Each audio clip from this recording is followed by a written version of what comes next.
Global's 9th anniversary is here, and man, I just got hit with the shaft. I had almost about 1,700 stones when I started. I'm now currently at about 180, 170, and I spent about 1,600 of those stones purely on the Gogeta banner. I should say this is it for my summoning for a bit. I typically only have the monthly stone generation going as far as my pay to play goes. I'm mostly free to play outside of that. I mean, if you play Dokkan and you plan on logging in every day all year, I mean, it's worth $10. It is almost always the case in every single gacha that you will ever play that the subscription fee, quote unquote, is worth its $5 or $10. So in the background, we've got them running through the new stages that just hit global. They've been on Japan for forever. And it's mostly a stage I'm using as a showcase. You can see them attack and attack and attack. I don't have any tech units to beat down, or I don't have any int units, whichever, I always forget, to beat down the God Goku that takes reduced damage. That's on purpose, just so this can go on for as long as possible. I want to talk about my experience pulling on the banners, and if I do regret pulling on the Gogeta that long, the answer is mostly. I will say that Gogeta is a character that's going to stick around and age pretty well. He's a dodge character who, right now, you can see him in slot 1, slot 2, slot 3, just going everywhere. Eventually, Gogeta will be a character that strictly sticks to like slot 2 or 3, and mostly in his dodge form, you're going to be rotating him off. But the active skill and the orb changing is just too strong to deny.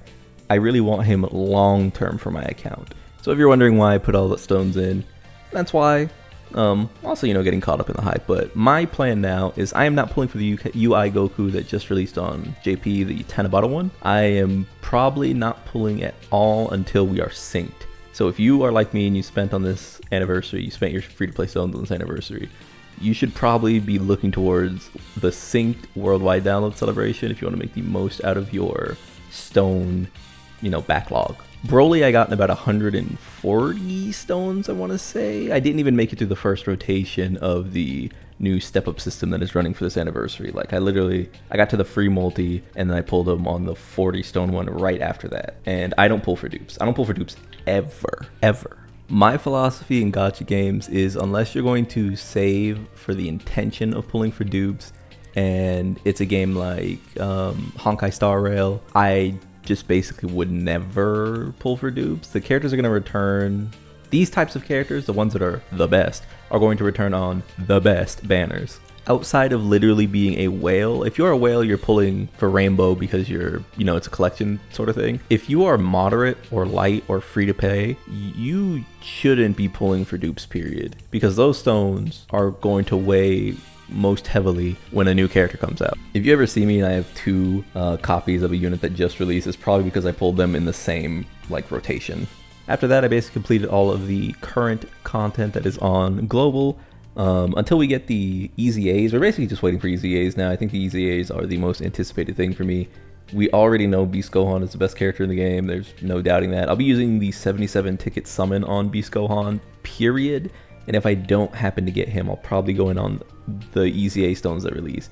But remember, once this celebration stops, there's no more pulling until worldwide download celebration, basically. And depending on what that worldwide download celebration looks like, it might not be pulling until 10th.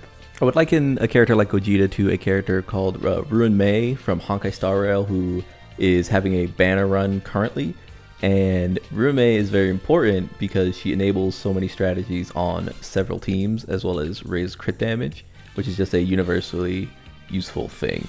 I never would have went 1,600 stones in on Broly, but because I know Gogeta will almost never fall off currently with the current trajectory of the game. The thing about Gogeta is, by the time he falls off, everyone has, because normals have gotten too ridiculous to stomach. And it's sort of one of those things that I know that gets overblown in Dokkan because it's not a particularly complicated game, is that people feel like dodge is just too good, and it is.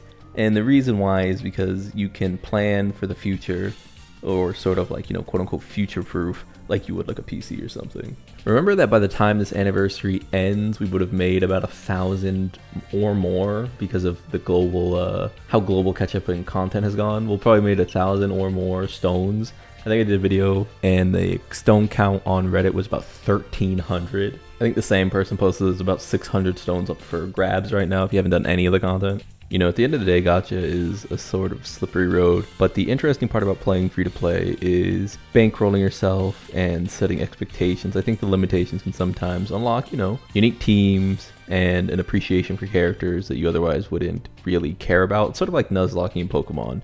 When you have to just use what you have, you grow attached to the things that you have. Remember that if you get shafted on this banner like I did with Gogeta and you end up spending like 800 more stones than you really wanted to on a character that you really just kind of want to round out teams, it's going to be okay. You know, bear with it. We're going to make it to Worldwide Download Celebration and the sync inevitably. I expect big stone rewards for celebrating the sync coming worldwide. I would almost say that so long as after worldwide you don't spend a stone until 10th anniversary. So about that, like what worldwide is in August, and then, you know, we just go through the end of the year, October Dokkan Fest, Christmas, New Year's, etc. I think so long as you don't spend after worldwide download celebration, you're gonna have everything. So if you missed on some banners, don't feel too bad. It sucks. I mean, like I said, I spent way too much on Gogeta, but you know, gacha is also just about pulling on the characters that you like, and I do like Gogeta more than I like Beast Gohan. Even though Beast Gohan does cool things, I don't want to rag on him too much. I don't want to make fun of him too much because, you know, I do that enough. He does cool things, and he is the de facto strongest unit in the game. If I don't pull him with the 77 tickets, you know, shoulder shrug. I'm sure worldwide download celebration characters are going to be top 2 or whatever in the game. So the difference between not pulling on this anniversary, and this is like some hopium. This is some hopium. This is not copium. The difference between pulling on this anniversary and missing versus last anniversary and missing is if you missed the Boo Duo or GT Duo last year, your account basically sucked because they just released trash all year. Remember that the 9th anniversary power creep has been rewarded with bountiful EZAs. Your account probably still fucking slaps even if you don't hit every banner unit this celebration. Remember that while the Dokkan Fest will always be useful for their leader skills, Gogeta is moving down probably below the U7 and 17 and Frieza duo, and the Gammas are almost off the list. Which, you know, if you like the Gammas, I mean, you know, I like the Gammas. I just don't think they're worth pulling on a free-to-play stone budgeting circumstance. I'd say this is probably the closest the top 10 to 20 characters have ever felt in Dokkan, at least from my experience and watching lists from the past, watching people talk about units from the past. The content is rapidly progressing, but I think they're also getting better at just making different content for different units. So even if your account is made up of characters who aren't top 10, maybe they're top 15, let's be honest, you still have a team that can get you those stones, that'll get you to the next celebration, that'll get you that next character. So like I said, pure hopium shit, you're gonna be all right. Don't keep pulling if you think you've already busted out, you know. That's all I gotta say, man. Peace.